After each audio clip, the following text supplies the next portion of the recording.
Welcome to Quarantine Kids Storytime. My name is Jack, and today I'll be reading you Around the World in 80 Days by Jules Verne. Chapter 30, in which Phileas Fogg simply does his duty.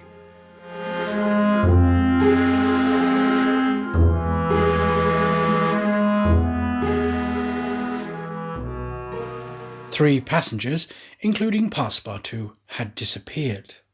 Had they been killed in the struggle? Were they taken prisoners by the Sioux? It was impossible to tell. There were many wounded, but none mortally. Colonel Proctor was one of the most seriously hurt. He had fought bravely, and a ball had entered his groin. He was carried into the station with the other wounded passengers to receive such attention as could be of avail. Aouda was safe, and Phileas Fogg, who had been in the thickest of the fight, had not received a scratch. Fix was slightly wounded in the arm, but Passepartout was not to be found, and tears coursed down Aouda's cheeks. All the passengers had got out of the train, the wheels of which were stained with blood. From the tires and spokes hung ragged pieces of flesh. As far as the eye could reach on the white plain behind, red trails were visible. The last Sioux were disappearing in the south along the banks of the Republican River. Mr. Fogg, with arms folded, remained motionless. He had a serious decision to make. Aouda, standing near him, looked at him without speaking, and he understood her look. If his servant was a prisoner, ought he not to risk everything to rescue him from the Indians? I will find him, living or dead. "Oh, Mr. Fogg," cried she, clasping his hands and covering them with tears. "Living, if we do not lose a moment." Phileas Fogg, by this resolution, inevitably sacrificed himself. He pronounced his own doom. A delay of a single day would make him lose the steamer at New York, and his bet would be certainly lost. But as he thought, "It is my duty," he did not hesitate. The commanding officer of Fort Kearny was there. 100 of his soldiers had placed themselves in a position to defend the station, should the Sioux attack it. "Sir, 3 passengers have disappeared." "Dead?" asked the captain. "Dead or prisoners. That is the uncertainty which must be solved. Do you propose to pursue the Sioux?" "That's a serious thing to do, sir. These Indians may retreat beyond the Arkansas, and I cannot leave the fort unprotected." "The lives of 3 men are in question, sir." "Doubtless. But can I risk the lives of 50 men to save 3? "I don't know whether you can, sir, but you ought to do so." "Nobody here has the right to teach me my duty." "Very well. I will go alone." "You, sir? You go alone in pursuit of the Indians? Would you have me leave this poor fellow to perish, him to whom everyone present owes his life? I shall go." "No, sir, you shall not go alone," cried the captain, touched in spite of himself. "No, you are a brave man. 30 volunteers!" The whole company started forward at once. The captain only had to pick his men. 30 were chosen, and an old sergeant placed at their head. "Thanks, Captain. Will you let me go with you?" "Do as you please, sir. But if you wish to do me a favour, will you remain with Aouda, in case anything should happen to me?" A sudden pallor overspread the detective's face. Separate himself from the man whom he had so persistently followed, step by step? Leave him to wander about in this desert? Fix gazed attentively at Mr. Fogg, and, despite his suspicions, and of the struggle which was going on within him, he lowered his eyes before that calm and frank look. "I will stay." A few moments later, Mr. Fogg pressed the young woman's hand, and, having confided to her his precious carpet-bag, went off with the sergeant and his little squad. But before going, he had said to the soldiers, "My friends, I will divide $5,000 among you if we save the prisoners." It was then a little past noon. Aouda retired to a waiting room, and there she waited alone, thinking of the simple and noble generosity, the tranquil courage of Phileas Fogg. He had sacrificed his fortune, and now, risking his life, all without hesitation, from duty in silence. Fix did not have the same thoughts, and could scarcely conceal his agitation. He walked feverishly up and down the platform, but soon resumed his outward composure. He now saw the folly of which he had been guilty in letting Fogg go alone. What?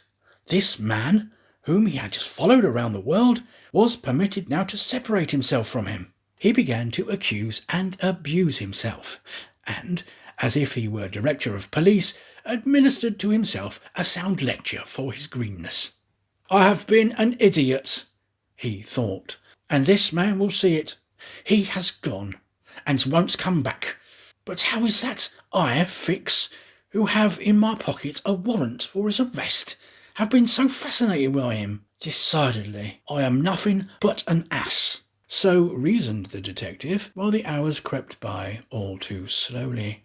He did not know what to do. Sometimes he was tempted to tell Aouda all, but he could not doubt how the young woman would receive his confidences. What course should he take? He thought of pursuing Fogg across the vast white plains. It did not seem impossible that he might overtake him. Footsteps were easily printed on the snow, but soon under a new sheet every imprint would be effaced. Fix became discouraged. He felt a sort of insurmountable longing to abandon the game altogether. He could now leave Fort Kearny station and pursue his journey homeward in peace. Towards 2 o'clock in the afternoon, while it was snowing hard, long whistles were heard approaching from the east. A great shadow, preceded by a wild light, slowly advanced, appearing still larger through the mist, which gave it a fantastic aspect. No train was expected from the east, neither had there been time for the succour asked for by the telegraph to arrive. The train from Omaha to San Francisco was not due till the next day. The mystery was soon explained. The locomotive, which was slowly approaching with deafening whistles, was that which, having been detached from the train, had continued its route with such terrific rapidity, carrying off the unconscious engineer and stoker. It had run several miles, when, the fire becoming low for want of fuel, the steam had slackened, and it finally stopped an hour after, some 20 miles beyond Fort Kearny.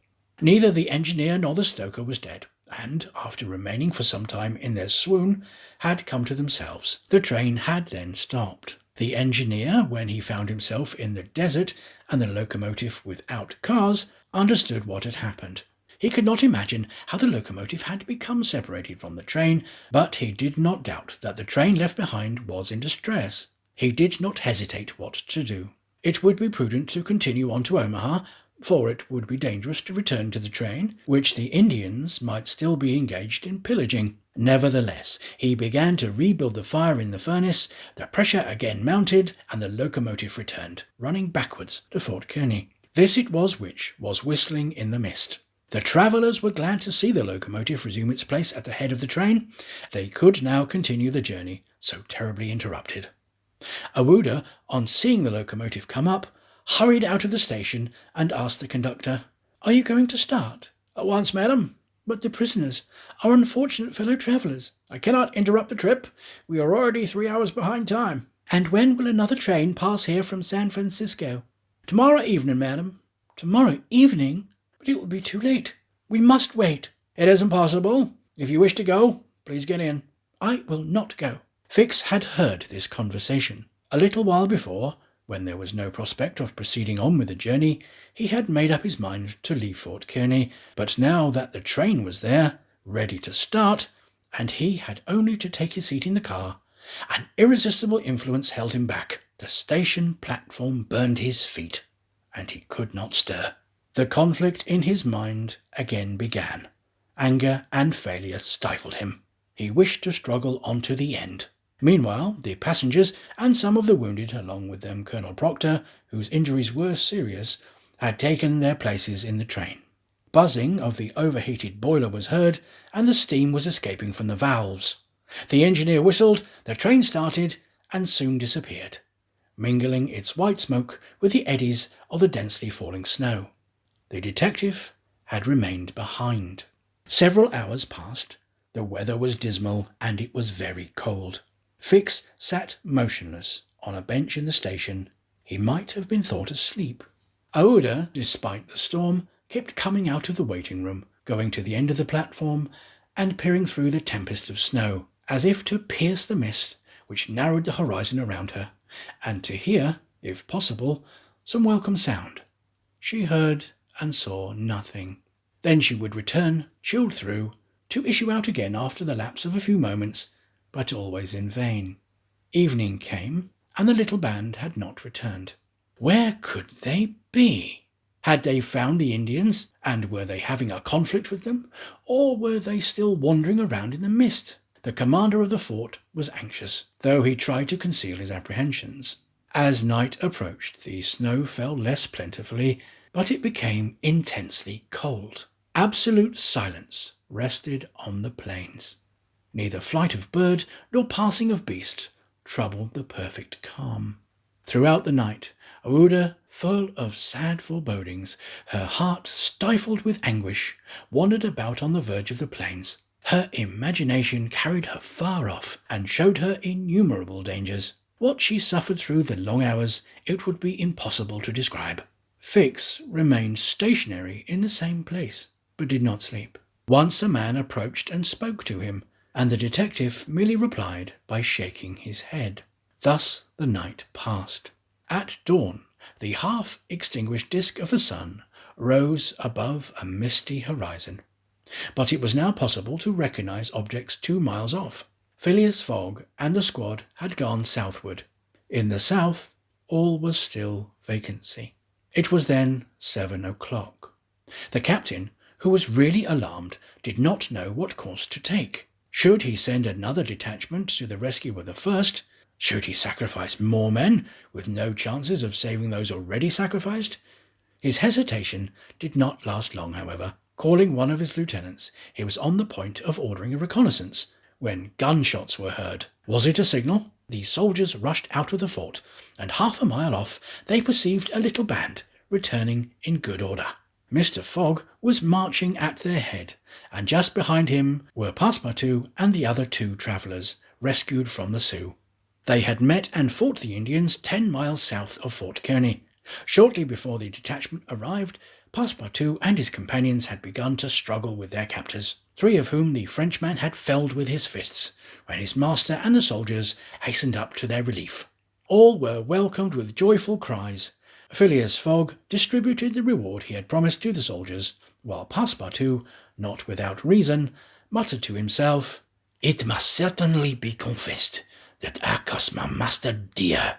Fix, without saying a word, looked at Mr. Fogg, and it would have been difficult to analyse the thoughts which struggled within him. As for Aouda, she took her protector's hand and pressed it in her own, too much moved to speak.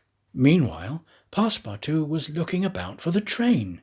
He thought he should find it there, ready to start for Omaha, and he hoped that the time lost might be regained. "The train! The train!" "Gone." "And when does the next train pass here?" "Not till this evening." "Ah," returned the impassible gentleman quietly.